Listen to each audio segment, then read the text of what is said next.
സാനിയോ, മറ്റ് പ്രധാനപ്പെട്ട ചില വാർത്തകൾ കൂടി നമുക്ക് ചർച്ച ചെയ്തു പോകണം. ഈ കണ്ണൂരിൽ കോൺഗ്രസിലെ പ്രശ്നങ്ങൾ അത് വലിയ തലവേദനയാക്കുന്നു. സമാന്തര സംഘടന എന്ന നിലയിലേക്ക് ഒരു കാര്യങ്ങൾ മാടായി ബാങ്കുമായി ബന്ധപ്പെട്ടുള്ള മാടായിലെ നിയമനവുമായി ബന്ധപ്പെട്ടുള്ള തർക്കം.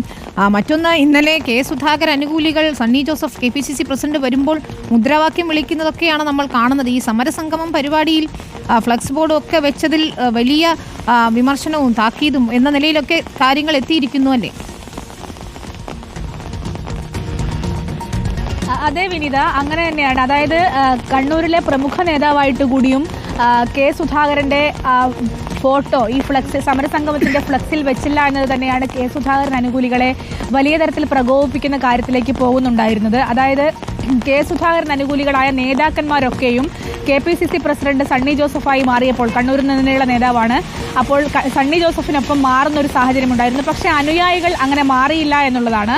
അവരത് കെ സുധാകരനൊപ്പം തന്നെ ഉറച്ചു നിൽക്കുന്ന സാഹചര്യം ഉണ്ടായി. ഏതായാലും സമരസംഗമത്തിൽ പിന്നീട് വലിയ ഫ്ലക്സ് സുധാകരന്റെ ഫോട്ടോ വെച്ച് അടിക്കുന്ന സാഹചര്യമൊക്കെ ഉണ്ടായിരുന്നു. പക്ഷേ ഇന്നലെ സമരസംഗമത്തിന് സണ്ണി ജോസഫും മറ്റ് നേതാക്കന്മാരും ഒക്കെ എത്തുന്ന സാഹചര്യം ഉണ്ടായപ്പോൾ കെ സുധാകരൻ അനുകൂലികൾ വലിയ തരത്തിൽ മുദ്രാവാക്യം വിളിച്ചുകൊണ്ട് വരികയും ആ കമാനത്തിന് സമീപം വലിയ ഫ്ലക്സ് വയ്ക്കുകയും ഒക്കെ ചെയ്ത സാഹചര്യം അതേതായാലും നേതൃത്വത്തിനെ വലിയ തരത്തിൽ തലവേദനയാക്കി തന്നെയാണ് നമ്മൾ മനസ്സിലാക്കുന്നത്. ഒന്നാമത് ഈ തദ്ദേശ തെരഞ്ഞെടുപ്പ് അടുക്കം വരുന്ന ഒരു സാഹചര്യം കൂടിയാണ് ഇത് എന്നുള്ളതാണ്.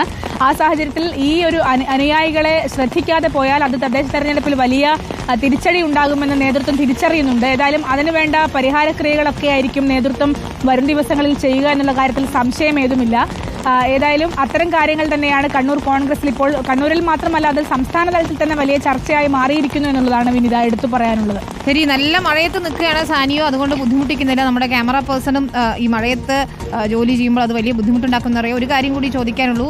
മഞ്ചേരിയിലെ മെഡിക്കൽ കോളേജിൽ ഇന്നലെ ജനൽ അടർന്നു വീണ് വിദ്യാർത്ഥിനികൾക്ക് പരിക്കേറ്റിരുന്നല്ലോ. അതിലിപ്പോൾ എന്താണ് അപ്ഡേറ്റ്? അന്വേഷണമുണ്ടോ? ഈ കോട്ടയം മെഡിക്കൽ കോളേജ് വിഷയമൊക്കെ മുന്നിൽ നിൽക്കുമ്പോൾ ഈ മഞ്ചേരിയിലെ സംഭവം അത്ര ഗുരുതരമാണോ? എന്താണിപ്പോൾ പരിശോധന നടത്തിയതിനു ശേഷം മനസ്സിലാക്കുന്നത്? അതായത് മഞ്ചേരിയിൽ ഇന്നലെ വലിയ ഗുരുതരമല്ലാത്ത സാഹചര്യമാണെന്നാണ് ആശുപത്രി അധികൃതർ പറയുന്നത്. പക്ഷേ നഴ്സിംഗ് വിദ്യാർത്ഥികളായ രണ്ടുപേർക്ക്, ആദിത്യ, നയന, ഈ രണ്ടുപേർക്കും ഇന്നലെ പരിക്കേറ്റു എന്നുള്ളതാണ്. ജനൽ അടർന്നു വീണ് ശക്തമായ കാറ്റിൽ ജനൽ അടർന്നു വീണ് അവരുടെ തലയ്ക്കാണ് പരിക്കേറ്റത്. പക്ഷേ ചെറിയ പരിക്കുകൾ മാത്രമേ ഉള്ളൂ എന്ന് പറയുമ്പോഴും അത് അനാസ്ഥ തന്നെയാണ് എന്നുള്ള കാര്യത്തിൽ യാതൊരു സംശയവുമില്ല. ഇന്നലെ രാത്രി യൂത്ത് കോൺഗ്രസ് പ്രവർത്തകർ ആ പ്രദേശത്ത് പ്രിൻസിപ്പലിനെ ഉപരോധിക്കുന്ന സാഹചര്യമൊക്കെ ഉണ്ടായിരുന്നു. ഏതായാലും ആ സമരം അവസാനിച്ചത് ഇന്നിപ്പോൾ കലക്ടർ പരിശോധന നടത്താം, കലക്ടറുടെ നേതൃത്വത്തിലുള്ള സംഘം പരിശോധന നടത്താം, റിപ്പോർട്ട് നൽകാം എന്നൊക്കെ പറഞ്ഞുള്ള തീരുമാനത്തിന്റെ അടിസ്ഥാനത്തിലാണ്. ഏതായാലും ആ റിപ്പോർട്ട്, ആ പരിശോധന ഇന്ന് ഉണ്ടാകുമെന്ന് തന്നെയാണ് നമ്മളും പ്രതീക്ഷിക്കുന്നത്. അപ്ഡേറ്റുകളിലേക്ക് എത്താം സാനിയോ. അവിടെ നല്ല മഴയാണ് സാനിയോ, ഇതാ കുടയും ചൂടി നിൽക്കുന്നു. മലയോരത്ത് ഉൾപ്പെടെ നല്ല മഴയാണല്ലേ സാനിയോ? അതെ അതെ, നല്ല മഴയാണ്. ഞാൻ നേരത്തെ പറഞ്ഞത് തന്നെയാണ്, ഇടവിട്ടിടവിട്ട് ശക്തമായ മഴ പെയ്യുന്നു എന്നുള്ളതാണ്. മലബാറിലെ എല്ലാ ജില്ലകളിലും ഇത്തരത്തിൽ മഴയുണ്ട്. എനിക്ക് തോന്നുന്നു ഈ കമന്റുകളിൽ നിന്ന് മനസ്സിലാകുന്നതനുസരിച്ച് കേരളത്തിൽ ഉടനീളം എമ്പാടും ഇത്തരത്തിലുള്ള നല്ല മഴ തന്നെയാണ് പെയ്തുകൊണ്ടിരിക്കുന്നത് എന്നാണ് വിനിത. ശരി, ഏതായാലും മഴയത്ത് നിന്ന് മാറി നിന്നോളൂ. കൂടുതൽ വാർത്തകൾക്കായി വീണ്ടും എത്താം.